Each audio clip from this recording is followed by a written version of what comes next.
बड़े अफसोस के साथ आपको ये खबर देनी पड़ रही है कि शहंशाह गजल मेहंदी हसन के बेटे आसिफ मेहंदी इंतकाल कर गए। शहंशाह गजल मेहंदी हसन के बेटे आसिफ मेहंदी तवील अलालत के बायस इंतकाल कर गए। आसिफ मेहंदी शुगर के मर्ज में मुब्तला थे। उसके अलावा आसिफ मेहंदी का इंतकाल फेफड़ों की इन्फेक्शन की वजह से हुआ।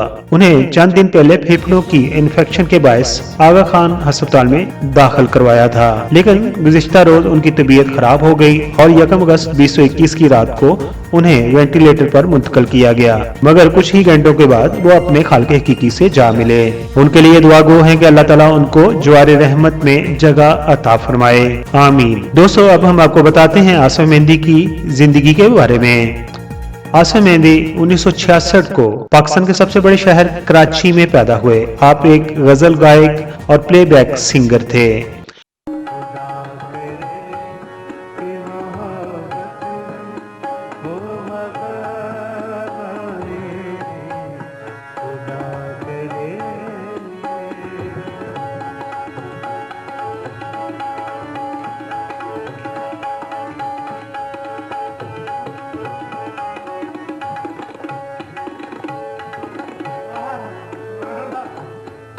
शेर पेश कर रहा हूँ, बड़ा खूबसूरत है।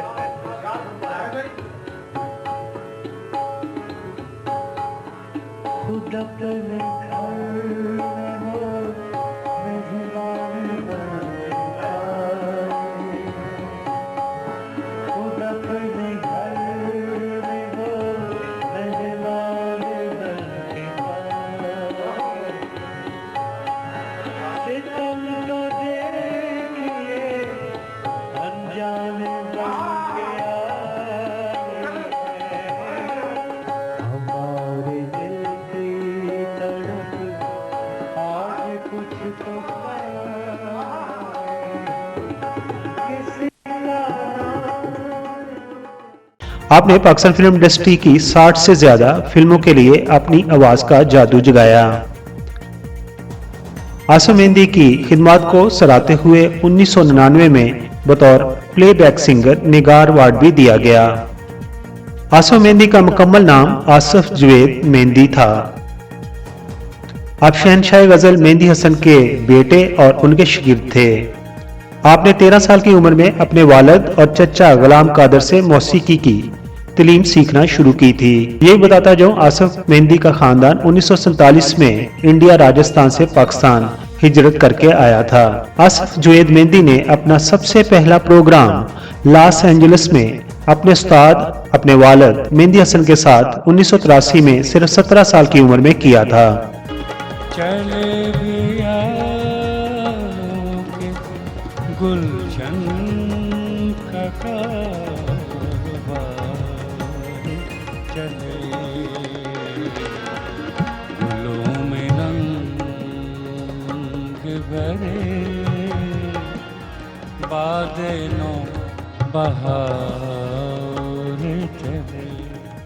आसिफ मेहंदी अपने वालिद की तरह नज़्मों की गायकी में शौक रखते थे। आसिफ मेहंदी के पसंदीदा शायरों में मीर तकी मीर, अहमद फराज, कतील शफाई, हफीज जलंधरी और मिर्जा गालिब शामिल थे। 2010 जनवरी में आसिफ मेहंदी ने एक सोनी एंटरटेनमेंट के साथ वादा किया था, जिसके तहत उनका एक एल्बम रिलीज हुआ था, जिसे पूरी दुनिया में सोनी एंटरटेनमेंट में जारी किया था। 2018 में आसिफ मेहंदी गुर्दों के आर्जा में मुब्तला हो गए थे और उन्होंने हुकूमत पंजाब से इलाज और माली इमदाद की इस्तदा भी की थी। और इसी सिलसिला में उन्होंने 3 मार्च 2018 को डायरेक्टर जनरल प्लाग डॉक्टर सुगरा सदर से मुलाकात भी की थी। आसिफ मेहंदी बीमारी के बायस चलने फिरने से कासर थे। साबिक वजीर आला पंजाब मियां शहबाज शरीफ ने उनके फ्री इलाज मुआवजे की समरी भी मंजूर कर ली थी। जब मियां शहबाज शरीफ ने उनके फ्री इलाज मुआवजे की समरी मंजूर की तो उस मौका पर डॉक्टर सुगरा सदफ ने कहा था कि मेहंदी हसन का मौसीकी की दुनिया में बड़ा नाम है और वो आलमी सतह पर पाकिस्तान की पहचान का जरिया बने हैं। अब उनके बाद उनकी फैमिली की हर तरह की सपोर्ट करना हम अपना फर्ज समझते हैं।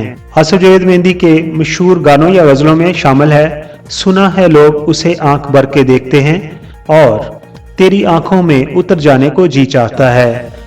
उन्होंने इस गाने को शबनम जीत के साथ गाया था। आसिफ मेहंदी ने यह भी कहा था कि दुनिया भर में मेहंदी हसन के चाहने वाले हमसे बहुत उम्मीदें लगाए बैठे हैं, हम उनकी उम्मीदों पर पूरा उतरने की कोशिश करेंगे। उन्होंने कहा, खान साहब जैसे गायक सदियों में पैदा होते हैं। उन्होंने गजल से गाने को अपने अंग और अंदाज से गाकर अमर कर दिया है। उसके बाद मुझ समेत कोई भी उनका मुकाम नहीं पा सकता, लेकिन मुझे उनके बेटे होने पर फख्र है और मैं अपनी जिम्मेदारी को आगे लेकर चलूंगा। मगर यह खूबसूरत गुलकार आसिफ जुवैद मेहंदी 1 अगस्त 2021 की रात को अपने खालके खिक्की से जा मिला। आप उनकी वफात पर क्या कहते हैं? अपने ख्यालात का इज़हार कमेंट्स बॉक्स में जरूर कीजिए। अपना बहुत सारा ख्याल रखिए। Thank you so much. तो दूसरे चैनल की तरह मैं शुरू में नहीं कहता कि मेरे चैनल को सब्सक्राइब कर दीजिए, लेकिन अभी आपने वीडियो मुकम्मल तौर पर देख ली है। अगर पसंद आई हो तो मेरे चैनल को आप प्लीज़ सब्सक्राइब कर दें। आप तमाम दोस्तों का बहुत बहुत शुक्रिया।